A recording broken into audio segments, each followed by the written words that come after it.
John, welcome to the Z Marketing Podcast. Thanks for being with us today. My pleasure, sir. Happy to be here. Yeah, so tell us a little bit your elevator pitch. What's your 30-second commercial? Okay, thanks. I've been helping businesses for 28 years this May, utilize an asset that a lot of people don't realize that their business owns, and that's their on hold time on the phone. So what we do is we create a custom marketing message that talks about the business or practice, that lets people know about specials, who they are, what they do, maybe talking about testimonials of their clients, reminding folks to go out to Google Land and create a review if they're happy with their service. Even here's something that I think a lot of people don't think about in their business. Like if you've got an employee that's been with you 22 years, how about that month of their anniversary featuring them as the featured employee on the on hold message, talking about what they've done for the business and how long they've been there. I think that'd be kind of cool because that's going to motivate people that, hey, I want to do that as well. So you can, maybe talk about 2 or 3 different employees every quarter and get them on the on hold message. And that to me would really help with recognition and motivation for staff. So what you do is basically if I call like let's say a doctor's office or a restaurant and I'm Mhm. on hold, I'll hear sort of like a recording where someone's talking about the business and things like good things about it.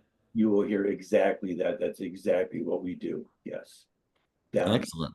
What to type of businesses usually do you work with on this? Great question. Dentists are great, vets, eye care professionals. My sister company, Eyes on Hold, is the national leader in patient education messages for the eye care industry. Um, my last 2 sales were for HVAC. The prior 2 before that were cars and auto dealerships. So auto dealerships have typically will invest about $15,000 a month to make this ring, to make the phone ring. All right. Mhm. And they typically own, you talk about an asset that that business owns.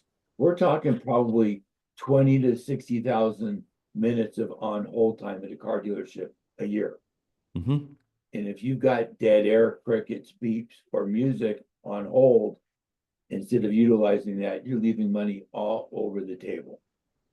Yeah, I was actually just at a couple car dealerships, a few actually. So I got to see in action, how these guys work. And Okay. there were things I liked, things I didn't like. Right. Um, ultimately did get a new car, but basic How long was that ordeal? about 3 days. Really?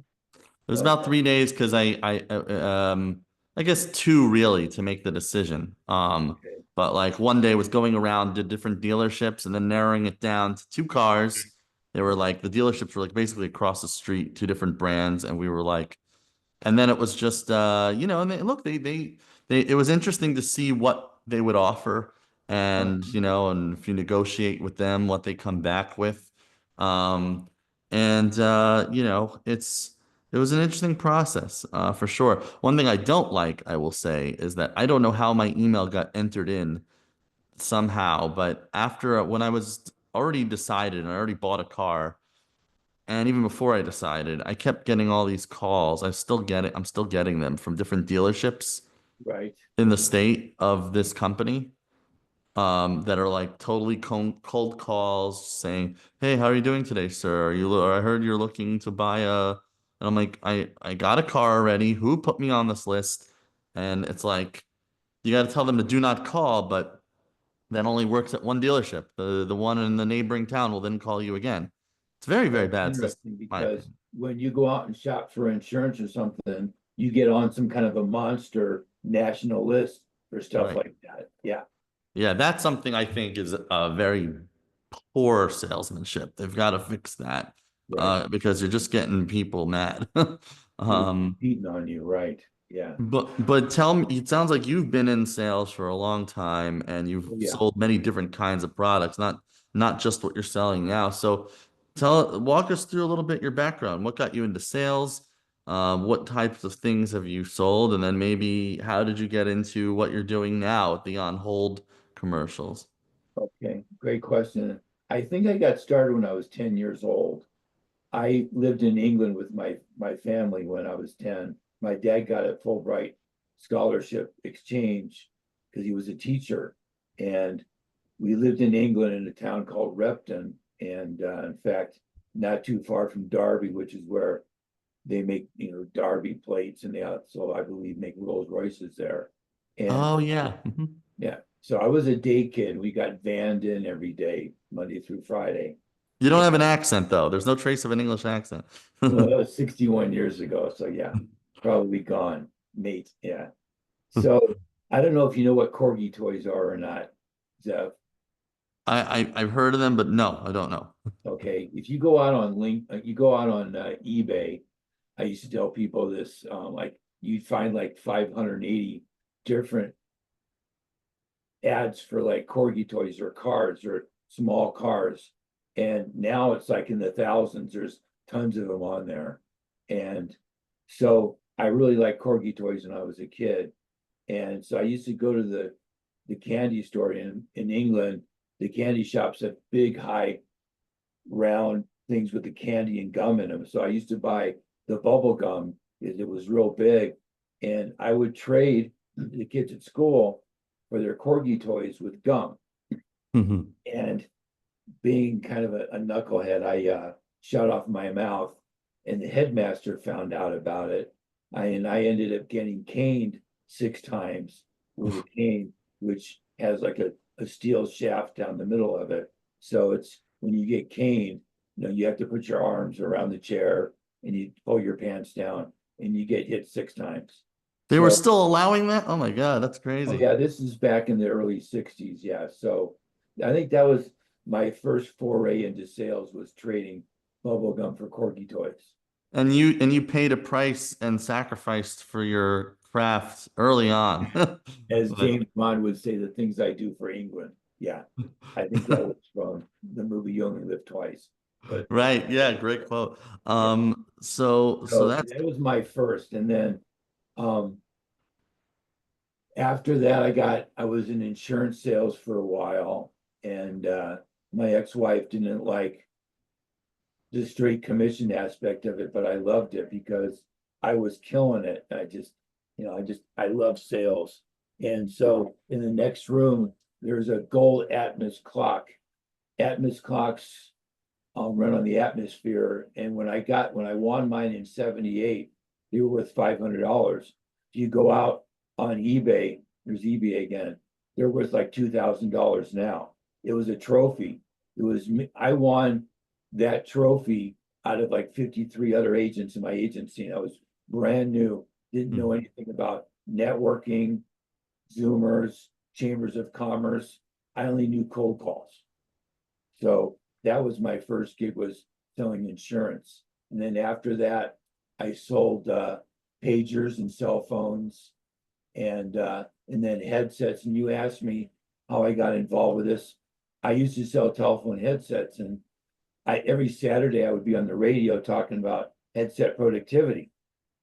And so my boss heard me and wanted to do a one-to-one so we could talk about referring business. So we did that. And I asked him how much I could make for selling me on hold messaging instead of referring it. And I said, well, I'm already calling those folks anyway. I'll just go ahead and sell it for you. So that was how I got started. It'll be 28 years ago in May. And so speaking of trophies, I've got one here. This is a little trophy for making 4 phone calls that were cold calls to a company in Arizona that I had to go to for training anyway. So I set up an appointment, met with the vice president of a company that had 69 locations, and then got the sale. And that was from 4 phone calls. So I'm a real proponent of contact managers. To me, the fortune is in the FU. It's in the follow-up. It's definitely. It's huge. And so yeah, I really believe in that. Like, so New Year's Eve, a couple months ago, I was I was on a speed networking call on a Zoomer and my phone lit up. I saw somebody's phone number. I recognized it as a Florida phone number. So it was somebody I had been chasing for almost a year. Called me, wanted to do business. So I got off that Zoomer right away, took his call and became a client. So, you've got to be on top of your game all the time. And you just have to be aware of what's going on and follow up and just, unless somebody tells you no, go away. Okay, to me, the answer is always yes. Mhm. No, it's always yes until somebody tells you no. Like I had a situation a few weeks ago, somebody that I had tried to get in last year, wasn't able to get in to see him, cold called them, called me back the same day. He was ecstatic that I called him because he hated the music he had on hold at his company. He was the GM.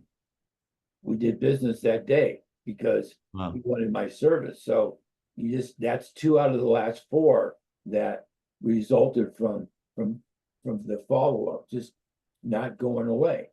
Yeah, yeah, that's some of the clients I have are people that um didn't go through the first couple times maybe that I reached out or that we had a meeting.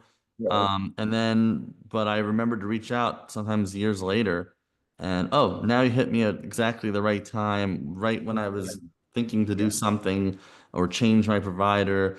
I have one client that I've worked on and off. We got close but never got married like three times. And then before they finally became a client, and I had somebody now called me out of the thin blue air who he had Good for you. signed but never actually started about 8 years ago. 8 years ago. And Wow. I kept in touch, stayed friendly. He sees me post sometimes. And then finally, when he was really ready, came back and we finally signed. And even once he came back, it still took a few phone calls, but got it done. So I definitely agree with you with the fortune and the follow-up. Yeah. Um, Are you a CRM guy, Zev? do I use a CRM? Yeah. Or I know that I should. I don't right now. Okay. I'm at some point I definitely will. Yeah, it's used like I use two, and a lot of folks out there in TV land or Zoom land probably know what HubSpot is because Oh it's yeah. a famous name. And I haven't been using that long, but man, I love it. It saves me a lot of carpal tunnel. Hmm. It's great. Like if I want to do a Zoomer with somebody, a one-to-one, my meeting link is out there all over the place. It's all over LinkedIn. It's in my electronic digital business card. It's in my video email signature. It's all over. And what HubSpot will do for me is it does three things. Somebody will click on the link, create a new contact in HubSpot for me. Now that I've got the contact in there, it creates the meeting they want to do at their time. And then the third thing is it creates the Zoomer. Bam, and it shows up in my calendar. Yeah, I use Calendly, which is not a CRM exactly, but it does save the information all in there, and it's been a game changer for my business, Yeah, a honestly. lot of people use Calendly. So yeah, so that HubSpot will do the three things: make the contact, make the appointment, and make the Zoomer. Yep, Love that. Then the other one I use I is love HubSpot. Contact Hero. I've been Contact using Hero. I've been using that since October 8th of '08.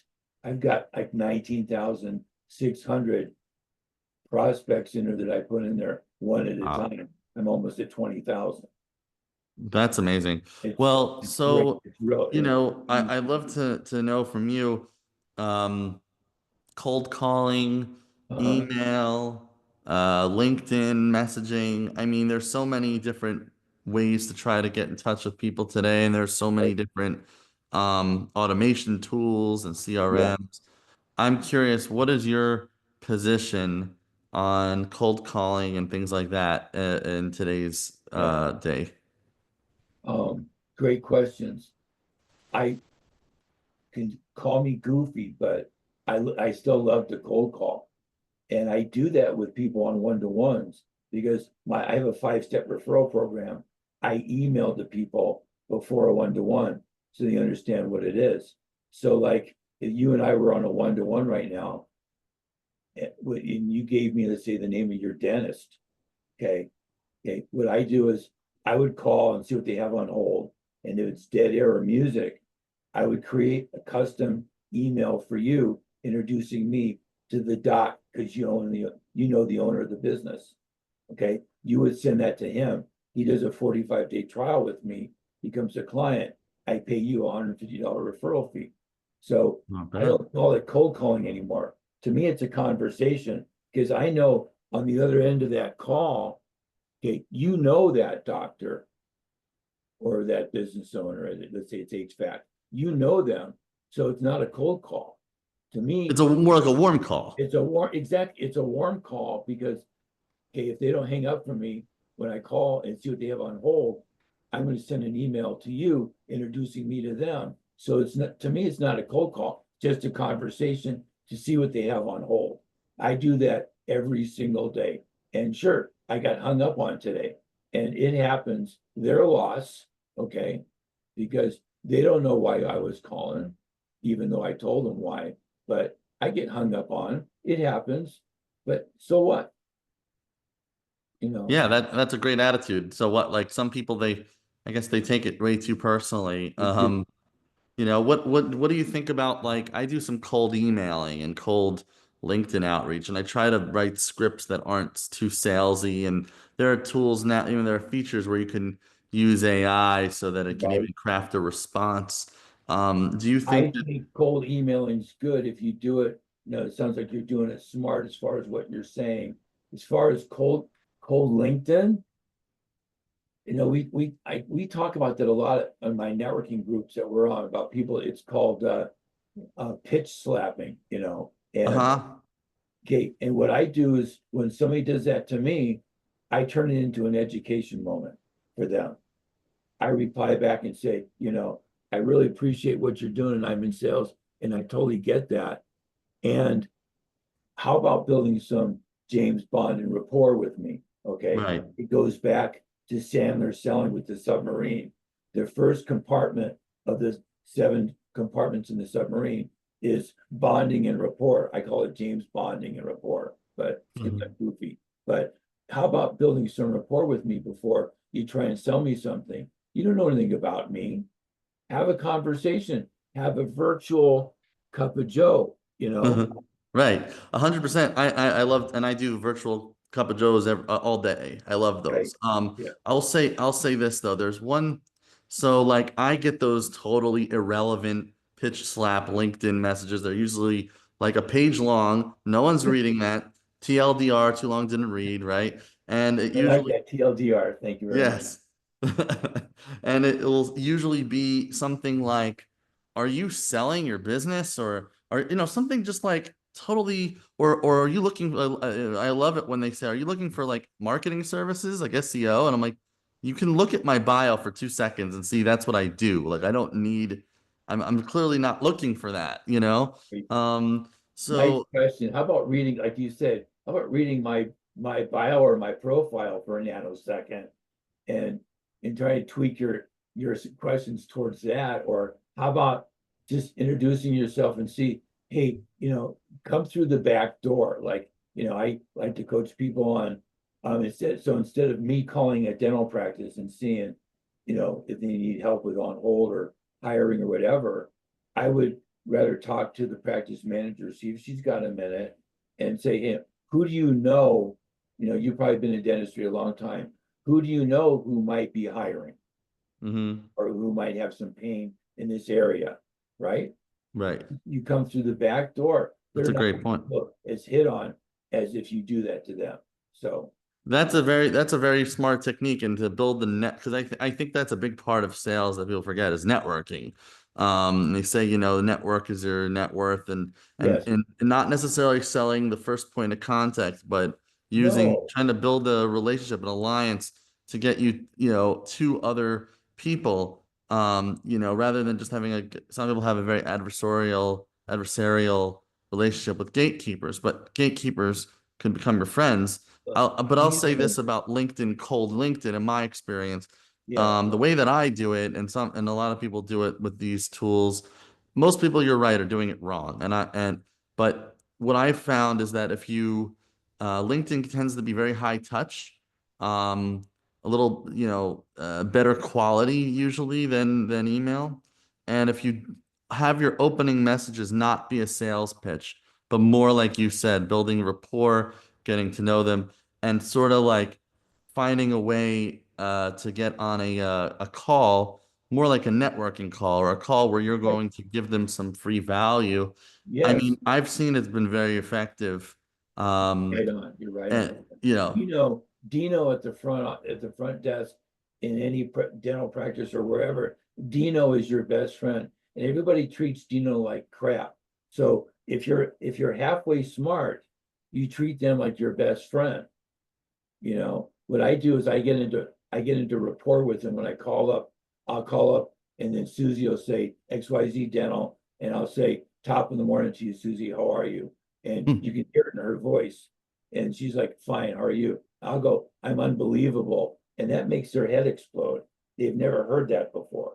Now we're in rapport. And if you're mhm. in rapport, you're golden. You can go any direction you want.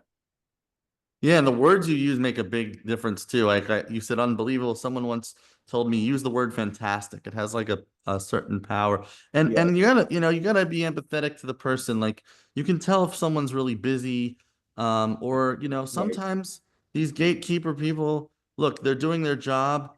Sometimes, if you could create a little lightheartedness or a little bit of humor or something to break up the monotony of their day, like they're gonna be more interested in talking to you and maybe helping you if there's a way that they can. You So I know? use stuff that's you're absolutely right on. I use stuff like Happy New Year in February because what Tony Robbins talks about is changing their state. So Yes. it's like, walking on coals at 2 o'clock on a Saturday morning. They're 2,000 degrees. You got 2,000 people walking on fire at 2 o'clock on Saturday morning. You're changing those people's state. So when Tony does that, he's not sitting down in a chair talking to these people. He's standing up all 6'5" of Tony. He's hitting his chest and bam, just gets these people motivated to do that. And that's what you got to do is when you're cold calling, a lot of times I'll stand up because you're in your power when you're standing. Definitely. Yeah, no, I've read or I've watched a little bit of Tony Robbins where he talks about certain exercises you can do that change your state. I think Right. that's really important. And how you show up, your attitude, like when you're on the call makes a difference. I was told, I got once heard something or read something I thought was great advice, that just because the other person on the line's tone might be a little more down, you don't have to mirror their tone. You you No, you keep it exactly. up. Matching and mirroring. That's NLP. That's good NLP stuff. Yes. Match Yeah. and mirror. And don't put if they're wearing a woe is me and a crappy coat, don't put their coat on. Don't wear that coat. I love that. That's great. Don't wear that. I think that's a good clip. Thanks. I just wanted to ask you, I know as we're coming up on the time, but you've been in the game a long time. You have a lot of experience. Yeah. I'm sure you've had some mentors or have mentored others, but in your experience, do you think salespeople are born or made? And if someone, let's say, finds themselves in a sales role or they have started their own business and now they have to start doing sales, do you think that if it might not be the most natural thing to them, can they master it or can they get better at it? That's a really great question. No, they do not, there isn't any hospital where salespeople come out of the womb and they're ready to rock and roll. Great question. No, they're okay, great salespeople are made. They're created like for example, I don't know if you ever heard of this guy. You ever heard of Jim Rowan? Oh yeah, sure. Okay, so great story. How much time do we have left? Yeah, about like 5 more minutes. Yeah. Okay, so I used to listen to Jimbo when I lived in Chicago. In fact, that's where I learned how to cold call when it was 80 below with the wind chill. Okay, that's cold calling. All right.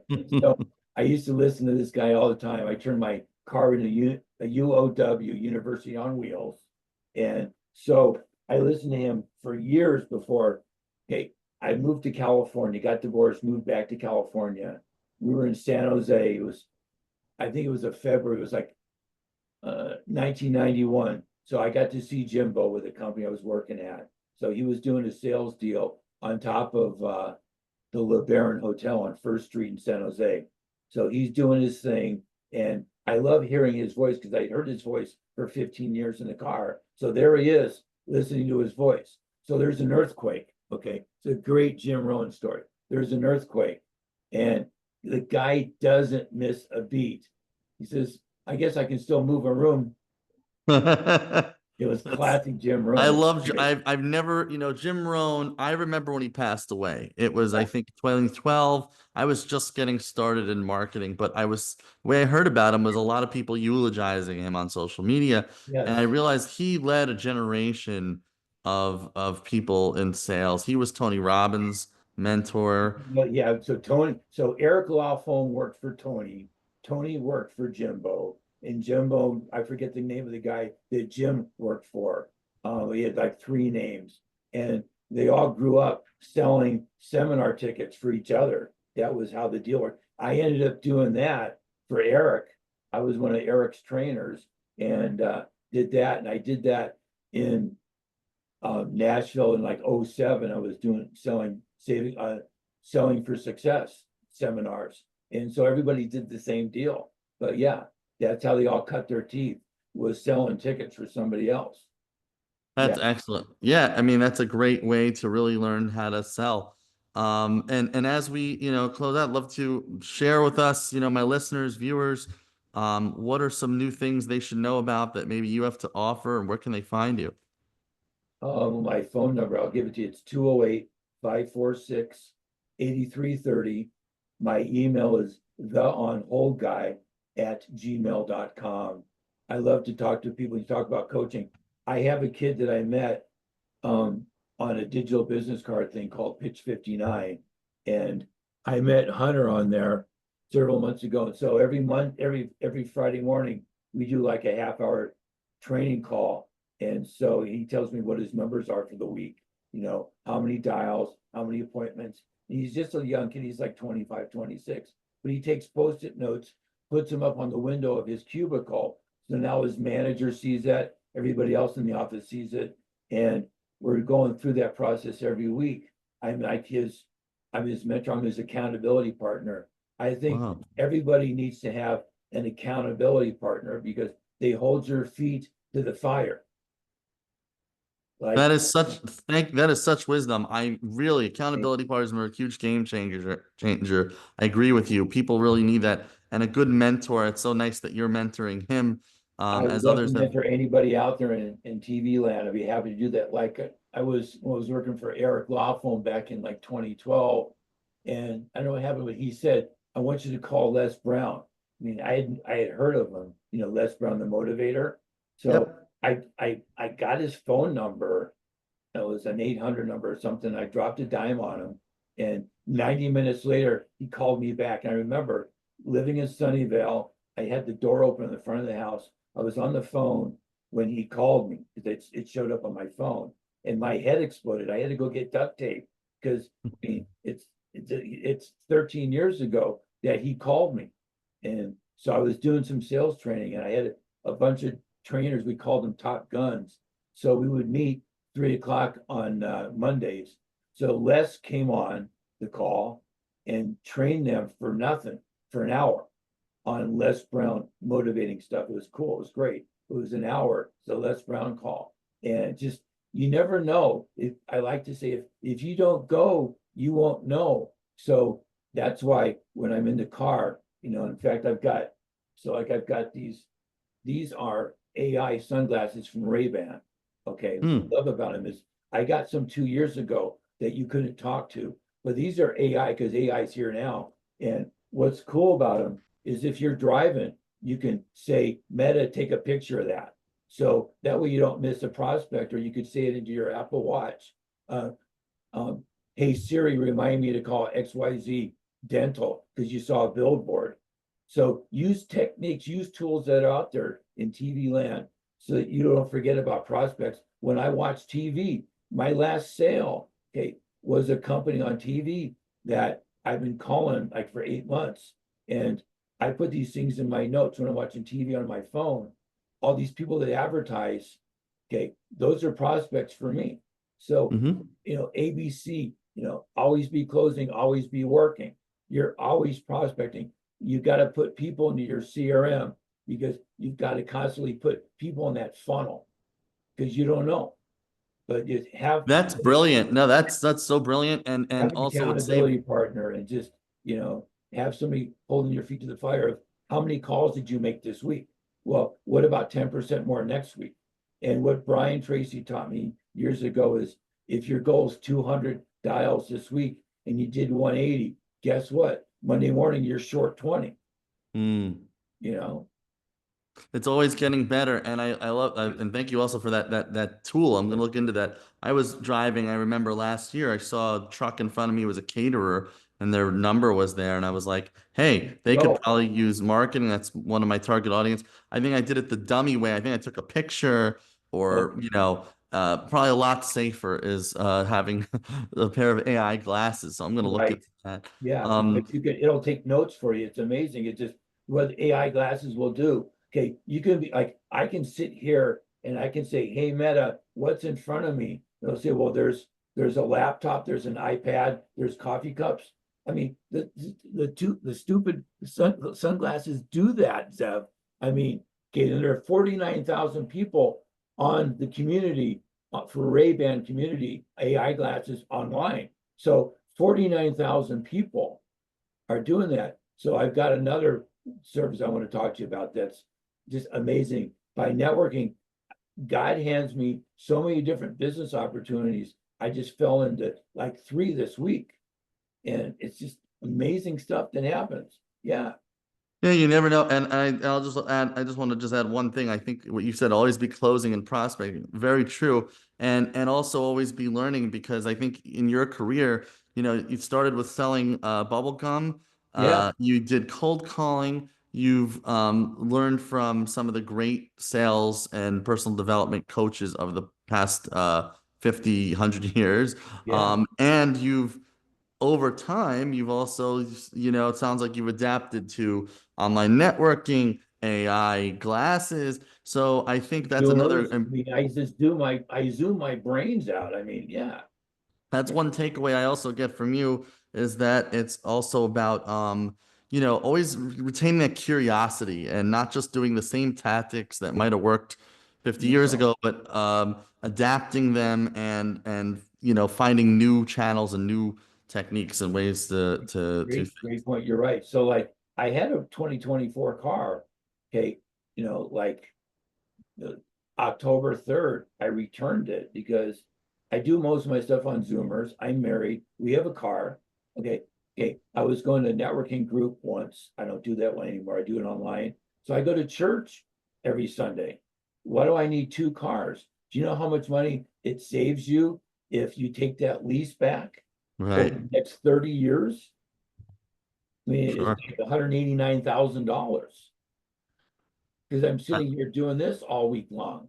Well, I don't Right. need another car. My Exactly. insurance, my car insurance, $1,900 a year. Hello, That's like making two sales or thank you. Exactly. Yeah, that's a cruise. That's going on a cruise. that's awesome. Yeah, Well, John, it's really been a pleasure and same thank here. you for sharing your sales secrets and wisdom with us. And I'm gonna put all your info in the show notes so all of you watching, listening, I would love definitely to go do this connect. again. If you've got the clock to do it again, I'm here. We could Absolutely. do I we look could forward to do having you back on the show soon. things we could do, Wallinator tips every week, Awesome. All right. I like it. All right. We'll talk Okay. soon. All right. Ciao.